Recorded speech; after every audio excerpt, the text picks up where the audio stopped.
So TypeScript has a very interesting type called never, but whenever you're watching a tutorial or search it online, this definition doesn't really, click instantly. Never is a new type in TypeScript that denotes values that will never be encountered. It's a little hard to understand what this sentence actually means. So today, I have a very good example for you to easily understand the never type. So let's go through this code once. We have a type called API state, which has three states: loading, success, and error. So we have this function here called render, and what it does, it takes the API state and it returns a string. So if the state is loading, then it will return as loading. If the state is success, then it will return the data.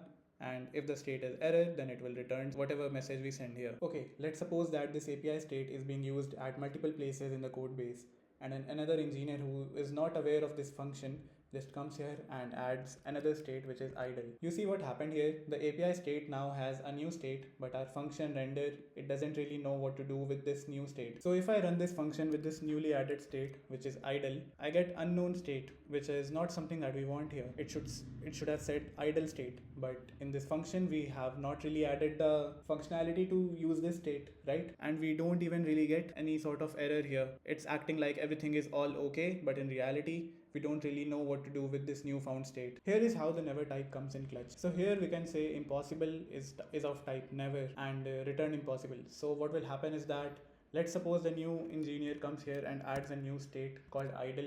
See, we're already getting an error here, impossible. So basically what happens is that if the state does not match these three options, then we are asking TypeScript that this function should not return anything. And if it returns something, then throw an error.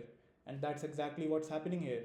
We can give it the idle state, but it's not ready to use that state. So it should not return something, but it is gonna return something, and that's wrong. So the person working here will instantly come to know, hey, what's happening? Status idle is not assignable to type never. So he will directly come here and see that, okay, idle is a new added state and I need to use it. So the engineer will come here and he will add the option to use this new one, and all the errors are gone and this will start working perfectly. So that was the never type in TypeScript.